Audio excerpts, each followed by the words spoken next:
السلام عليكم ورحمة الله وبركاته. اللهم صل وسلم وبارك على سيدنا محمد. ازيكم عاملين ايه؟ يا رب تكونوا بخير. معاكم هنا من قناة يوميات هنا. هعمل معاكم النهاردة 3 اكلات فوسفور، كل اكلة بطريقة شكل والطعم يجنن. يلا بينا نبدأ مع بعض. انا هعمل معاكم ايه النهاردة؟ سمك سردين وكابوريا وجمبري. كل اكلة فيهم عملتها بطريقة حلوة جدا، ان شاء الله هتعجبكم. السمك والجمبري عملته بالطريقه الاسكندراني، عملت معاه شوربه، وكمان عملت كابوريا برضو بطريقه حلوه جدا. يلا بينا نبدا مع بعض المقادير. اول حاجه هعملها معاكم السمك. انا معايا سمك سردين وبصل شرايح وطماطم مكعبات وطماطم مضروبه وفلفل شرايح، ومعايا بهارات سمك وملح وتوم باودر وكمون. يلا بينا نبدأ مع بعض. اول حاجة هعمل معاكم السمك. هاخد البصل بتاعي والطماطم، طماطم شرايح هتبلها بطريقة حلوة علشان احطها على السمك بتاعي، والفلفل كمان،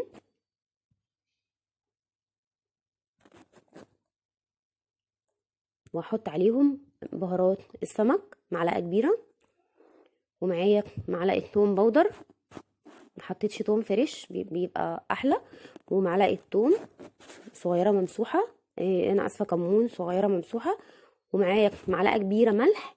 هقلبهم كويس جدا.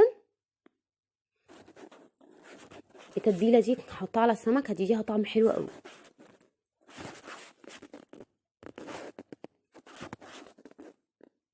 هحط عليها كمان شوية زيت،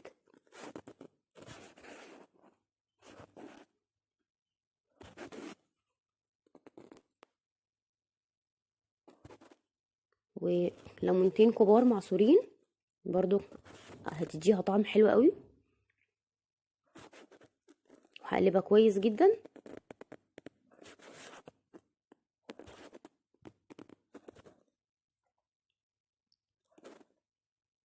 جربوا الطريقه دي هتبقى حلوه قوي قوي في السمك او اي اكله هتعملوها. وهحط عليها شويه طماطم علشان تديها طعم ولون.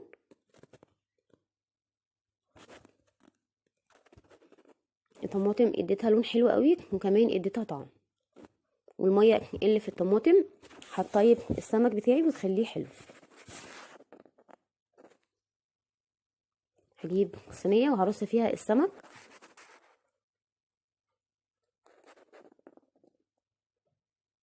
ممكن تعملوها باي نوع سمك انتوا عايزين.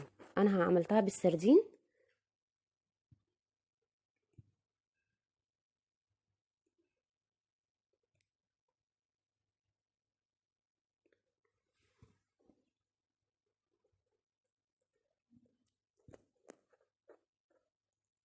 بعد ما رصيت السردين بتاعي حطيت عليه الخلطه، حطيت شويه زيت. هقفل الصينيه بتاعتي بالفويل علشان احطها في الفرن، علشان عايزه السمكه بتاعتي يبقى تبقى طريه جدا. لو حابينها مقرمشه شويه ممكن اول ما تقرب تطيب شيلوا ورق الفويل وادوها وش، بس انا حباها تبقى طريه. وهي كمان هتدي وش حتى وانا مغطياها بورق الفويل هتبقى عاطيه وش حلو قوي، بس هتبقى السمكيه طريه معايا. هوريها لكم دلوقتي. هولع الفرن، والميه اللي في الطماطم هتخلي السمك يستوي بطريقه حلوه جدا ومش هيبقى مهري معايا. هوريه لكم بعد ما اطلعه من الفرن. بعد ما حطيت السمك هعمل معاكم الكابوريا بطريقه حلوه قوي. هحط طماطم مكعبات وجزرتين مبشورين وشويه بقدونس وبصل شرايح. جربوا الطريقه دي كانت تحفه في الكابوريا. ومعلقه كمون ومعلقه توم باودر ومعلقه ملح. وهقلب الخلطه كويس جدا. احط كمان شويه خل. بجد جربوا طريقه الكابوريا بالخلطه دي كانت تحفه. وشويه ورق لوري هيدوها طعم وريحه تحفه. هجيب الكابوريا بعد ما غسلتها كويس جدا جدا، هحط عليها شويه فلفل اسود مش كتير علشان متبقاش حاميه قوي، وشويه ملح كمان علشان اظبط الملح بتاعها غير اللي انا حطيته في التتبيله، علشان يبقى ملحها مظبوط قوي. الكابوريا بتحب ملحها يبقى مظبوط جدا. واحط عليها الخلطه دي، بجد جربوها هتدعولي، حلوه جدا زي اللي بيعملوها في محلات السمك بالظبط، بس افضل كمان. يعني في محل، يعني انا زودت خضره وزودت كل اللي انا عايزه احطه في الخلطه في الكابوريا بتاعتي، افضل طبعا، وهيديها طعم حلو قوي وانضف طبعا. واحط شويه زيت،